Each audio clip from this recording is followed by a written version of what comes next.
Hello everyone and welcome to 50Fabulous Knits. My name is Pia and I am, as always, so very happy that you're joining me here today for a little chat about yarn and knitting. Today I am wearing my Be Beautiful. Once again, I know I've worn it so many times. This is I think it's the third one that I made.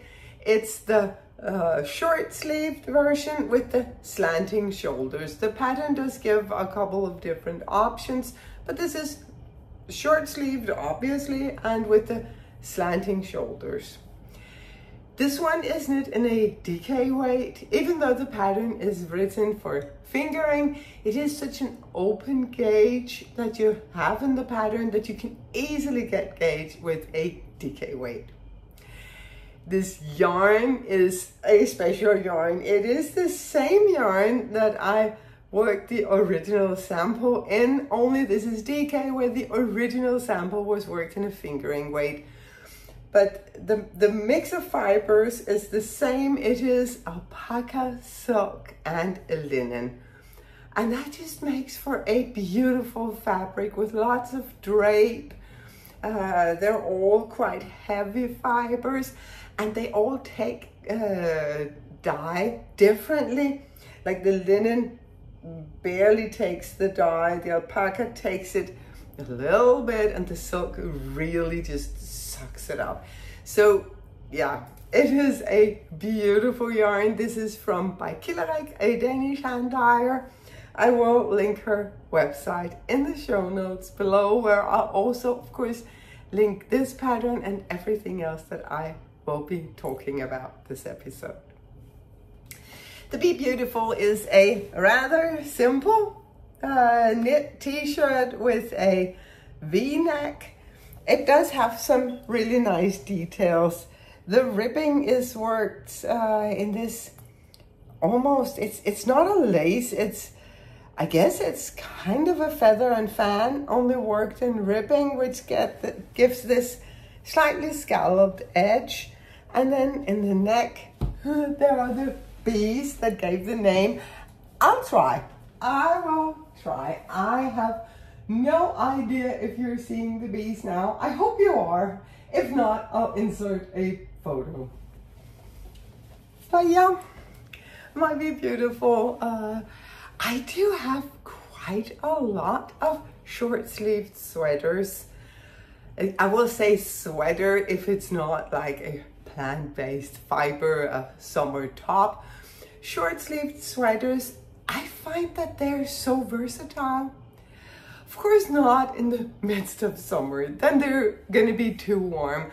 But as soon as the worst heat is gone, these are perfect.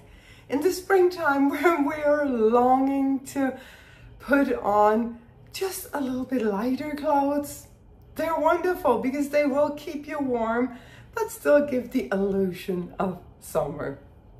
And in winter, I use them as layering pieces.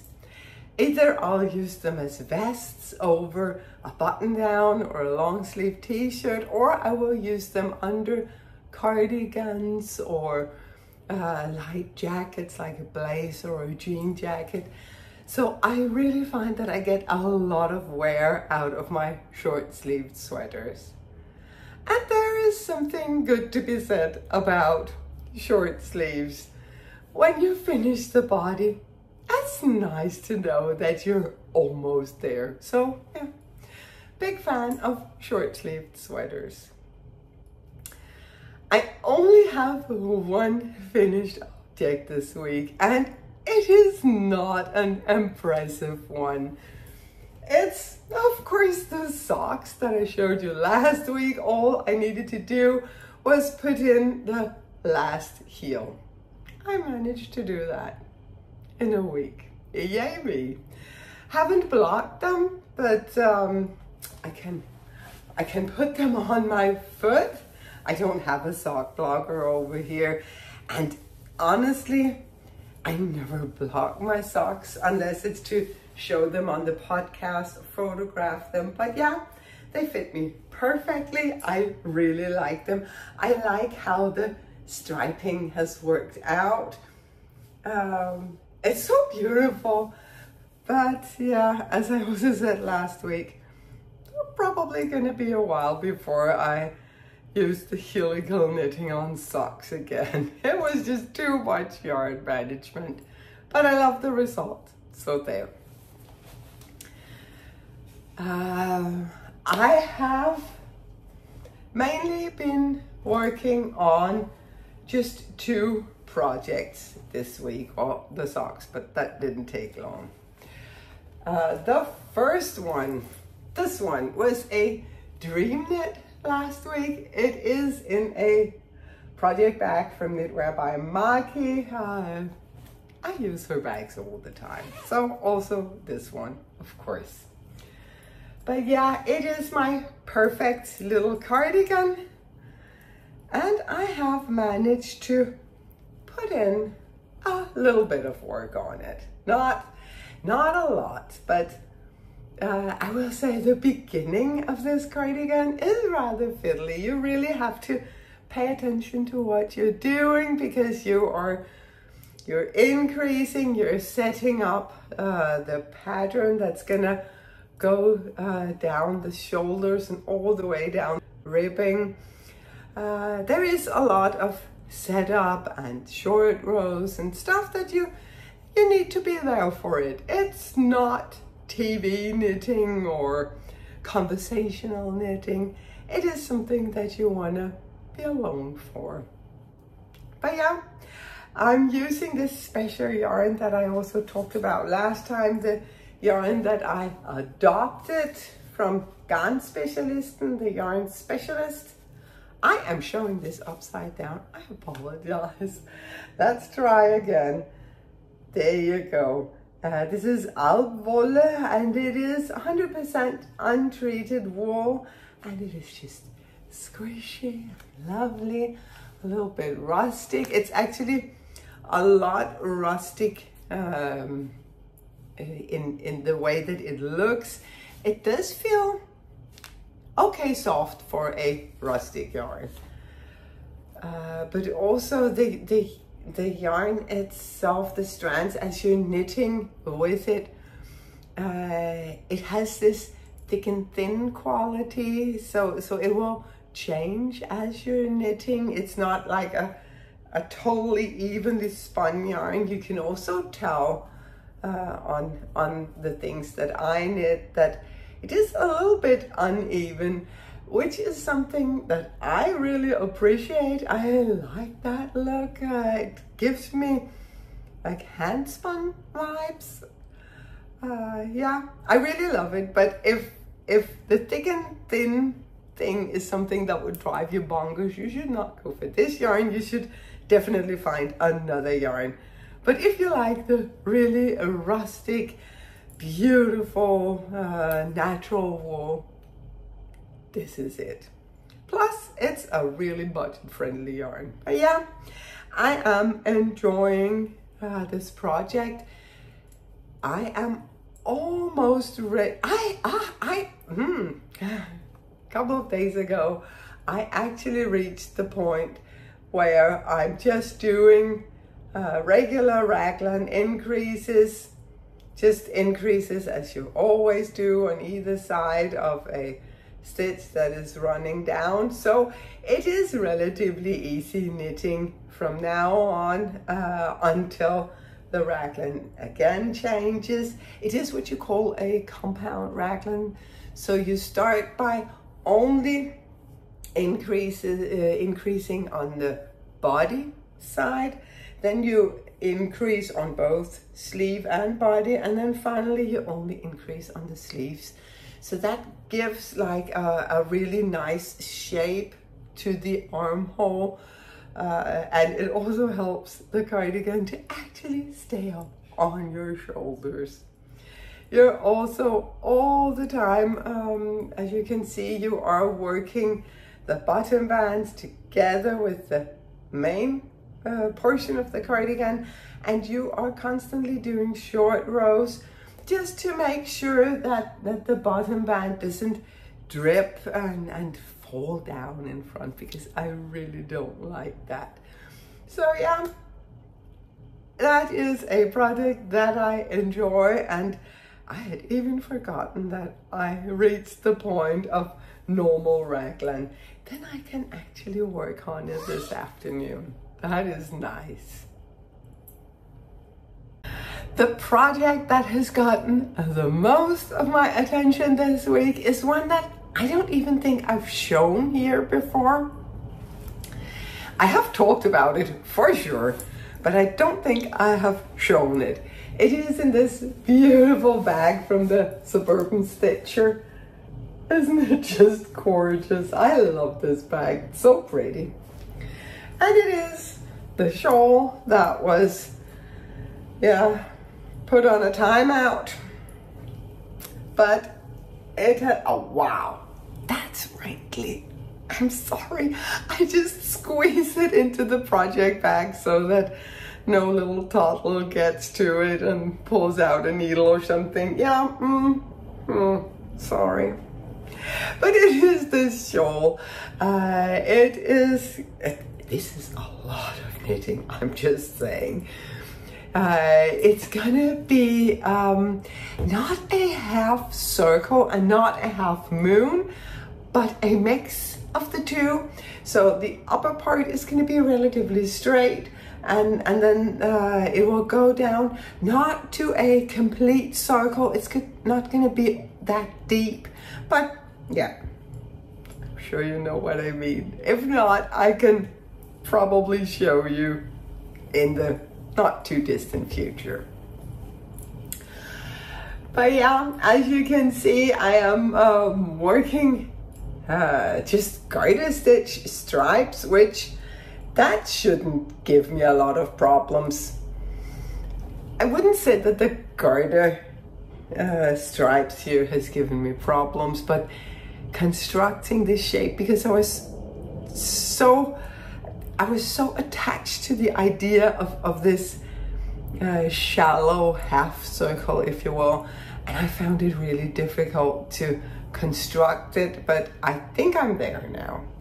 But yeah, stripes, 2 color stripes in garter stitch, and then these sections of elongated stitches that are then crossed over to give this beautiful open section.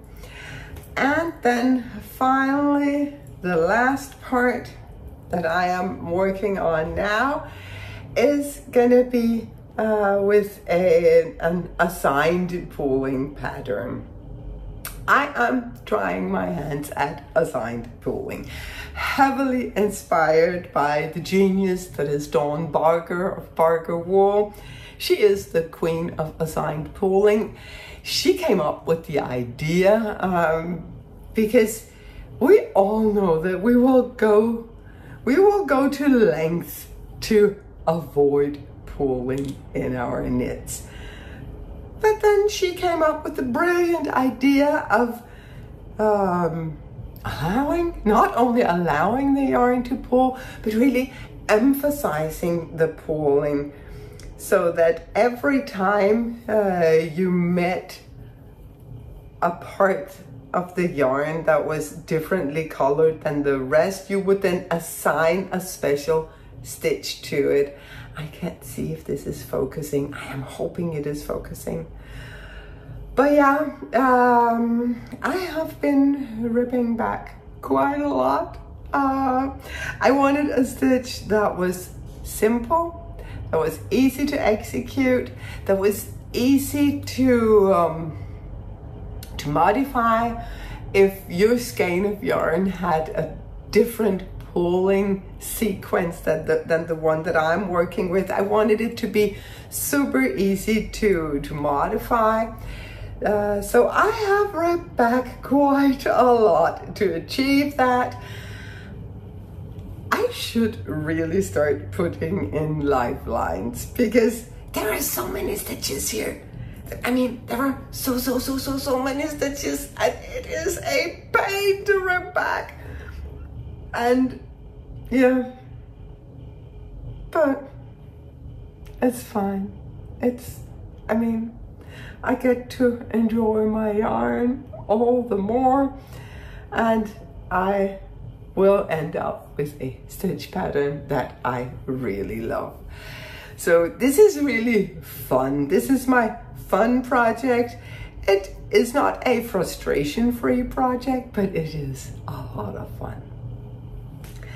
I am fortunately working with a yarn that has a lot of silk content, so it is a strong yarn. I can keep ripping back, re-knitting, ripping back and re-knitting. I don't have much left of the two colors that I was striping in the first part of the shawl. I almost knit off all of that. I have a lot of this gorgeous golden color. Isn't it just amazing? I love this color. It's like it glows from the inside. I am gonna use this, I think. Time will tell. Right now the plan is to make teeny tiny little fat tassels to go all the way along the edge of the shawl in this color. I would love that. And then of course the assigned pooling yarn, which it's difficult to see.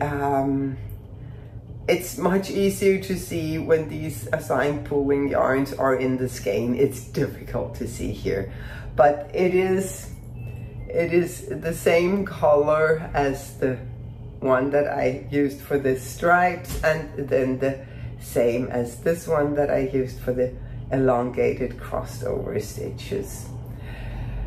So as you can see, I have a lot. I'm gonna knit this entire skein up.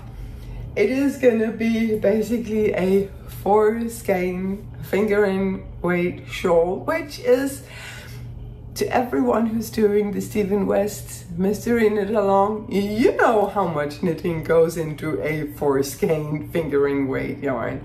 But I'm enjoying it, and I believe that I will get a shawl that I really love. The yarn is yak and silk. I only talked about the silk because the silk content is what has been saving me. It is 50% yak, 50% silk. So it is light, it is warm, it has these amazing colors. Silk will do that. And then it is so soft. So soft. I'm not gonna say buttered kittens because that's kind of disgusting, but it is so soft, and I enjoy working with it. So yeah, these are my main projects. I should have been working on my cat number 3. If you watched the last episode, I was talking about how the yarn that I had used for my cat number 3 turned out to be the kind of yarn that when you wear your garment pulls up and becomes shorter and wider.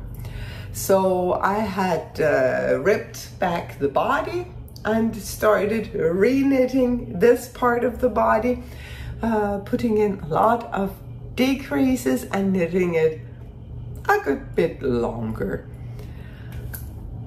I don't know why I have, yeah, well, I know I have been craving other knits, and I won't force knit it. It's not like I have nothing to wear if I don't finish it. It would be nice to have it finished. It would be wonderful to wear it. I am gonna wear it one day. I wanna knit on what really makes me happy. I guess that is the most important thing, because I'm not knitting to dress myself. I have clothes. I even have hand knitted clothes. Enough for a lifetime and then some.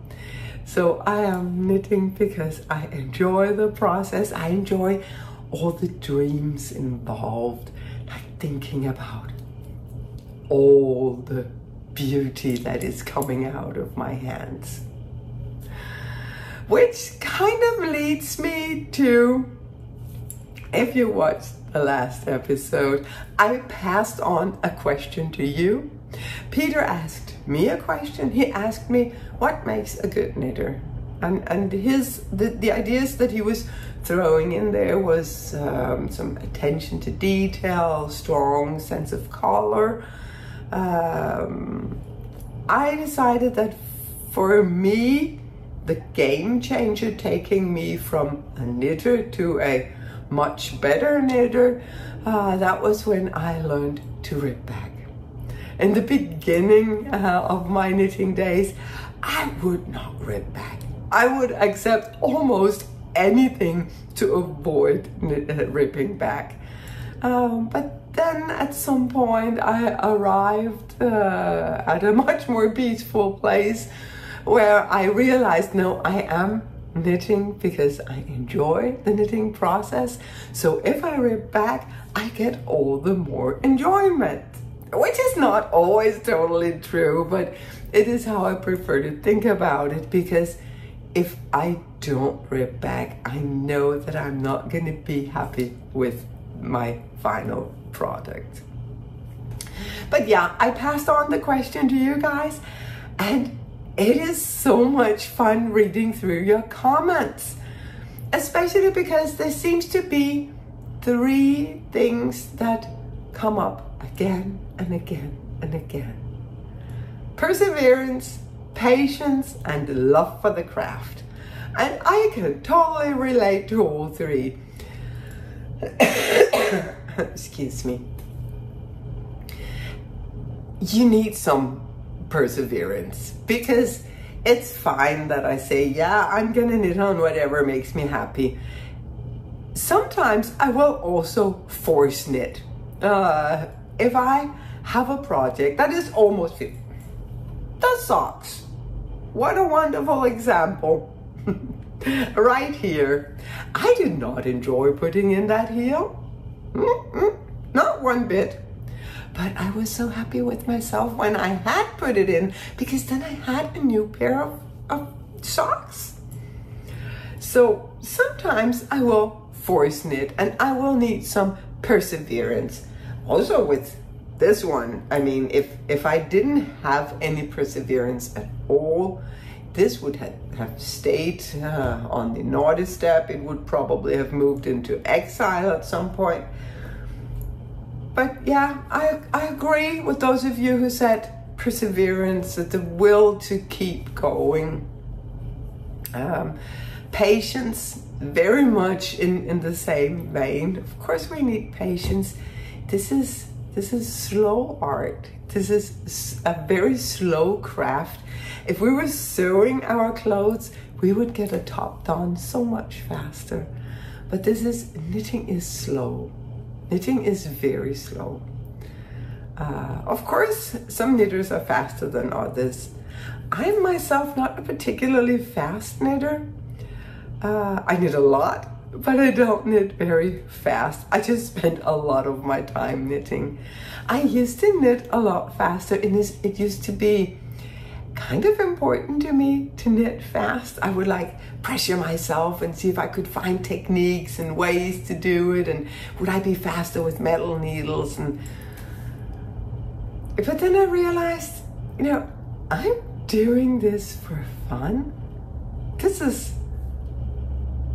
to make me happy. It's not to make me stressed. So I have slowed down considerably.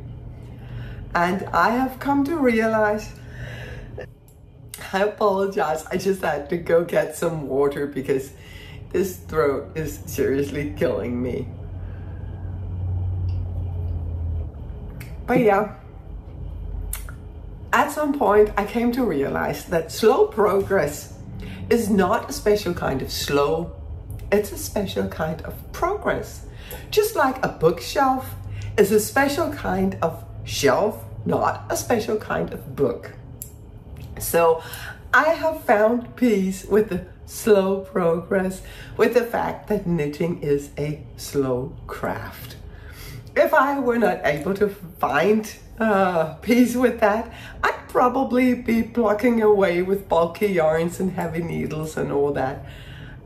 I I don't care for that.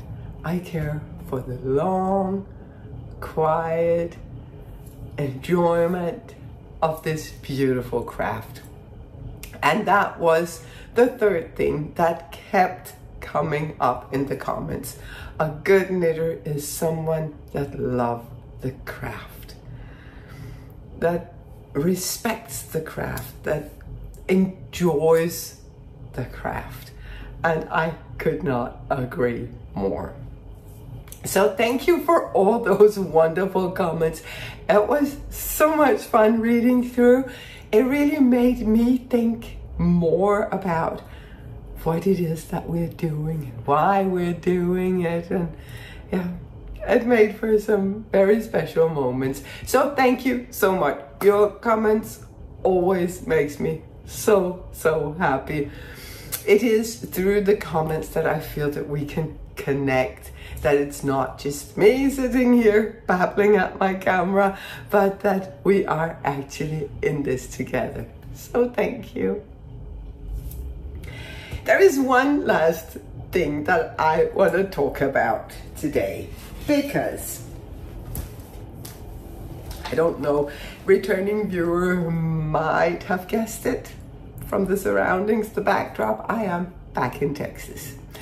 And while it is burning hot right now, it's 29 degrees Celsius. I have no idea what that is in Fahrenheit. It's warm.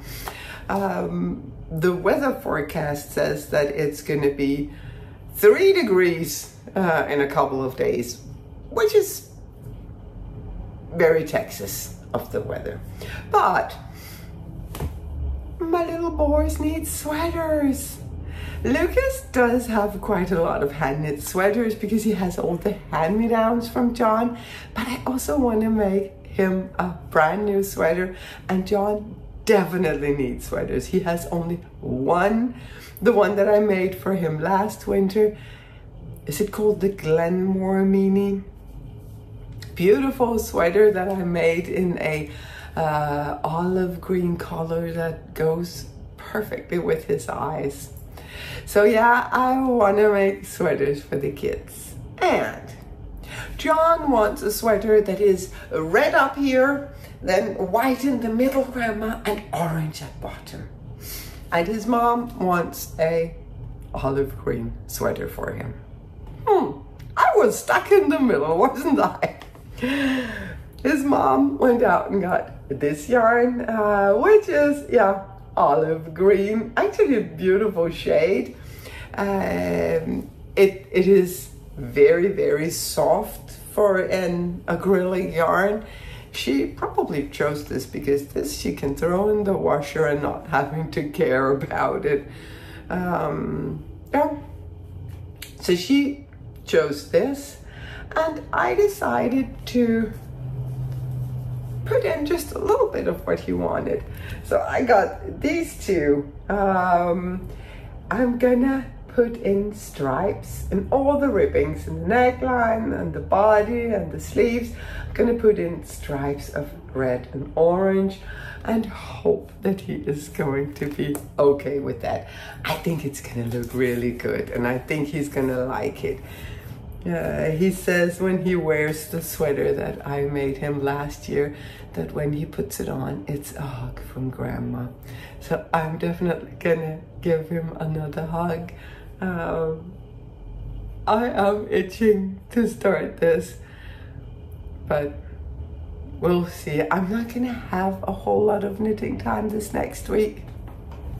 I have some work stuff that I have to finish, so maybe I will do a cheeky little cast on in the wee hours of the night. Maybe I'll be able to control myself and wait until I have a little more time. I have the yarn, so we'll see what happens. And that was it for the crafty content this week. I am, as I mentioned, back in Texas, which is what can I say? Lovely. As you can hear, I have the mandatory head colds. This time it does seem like it's a bit milder than usually, but yeah, of course I get sick when I'm here. It's a rule, it's a whole thing. But yeah, I had a couple of days in Denmark. Peter went over here before me, so I had just a few days in Denmark to empty my suitcase and pack up a new suitcase, and then I came over here. And yeah, last Sunday Peter and I were celebrating our 35th year anniversary, and since we started dating exactly 5 years before we got married to the date, we were celebrating 40 years of life together. And that was really something. Yeah, that was a very special day, even though we didn't do anything special because I was so sick. I was feeling miserable, and it really didn't make any sense to start going out and doing stuff. We just hung out here around the house. We made some pancakes. We just, yeah, cuddled in the sofa and enjoyed the children and the grandchildren, and actually sitting there looking at this family that our baby created. That was, yeah, the best way to spend a wedding day. We are getting ready for Halloween, which is coming up really soon. I am so excited. When I grew up, there was definitely no Halloweeny stuff at all in Denmark. We had Fastelavn, which is in February, where all the kids will dress up, not in scary costumes, just in costumes. We would get like a big barrel that was full of candy, and then all the kids would line up and beat the barrel one at a time, beat the barrel with a baseball bat or something similar until it broke and all the candy fell out. But no Halloweeny stuff, and I like the Halloweeny stuff. There wasn't really anything when my kids were growing up either, so I am immersing myself, and being in the US for Halloween is of course a very good way to see what Halloween is about. Last year we went out looking for the perfect trick-or-treat place, and boy did we find it. It was like a huge party, an entire neighborhood that was just going crazy. It was amazing, and we're gonna do exactly the same thing on Tuesday, and I cannot wait. Other than that, we don't really have a lot of plans. We are just leading into family life, enjoying that, enjoying taking it slow. Everything just slows down when little kids are involved, and I enjoy getting to see the world through their eyes, where everything is a miracle and everything raises a question. And yeah, I am really enjoying myself, you can probably tell. There's a couple of restaurants that we need to go to. That would be Peter's choice. I'm horrible. I'm a burger person. So I need to go to In-N-Out Burger. I definitely need to go to Whataburger. Wow, they're good. And also my daughter-in-law introduced me to a new burger place. Ford's Burger, was that it? Oh, they were good. Give me a burger and a milkshake and I'll be fine. I did lose a lot of weight this summer when I was so sick. Let me tell you, I found every ounce of it again being over here, where everything is just yummy. On Monday the 5th, which is not this Monday, but the next, I am gonna go up to the McKinney Knittery and meet up with some wonderful knitting friends that I have over here. If you are in the Dallas-Fort Worth area and you're able to take off part of Monday, do join us. The Knittery is a wonderful place, and my friends are wonderful people. I cannot wait to meet them. I know you're watching. I can't wait to see you. You're the best. I'm gonna end things here until we talk again. I hope that you will stay happy, stay safe, and keep knitting.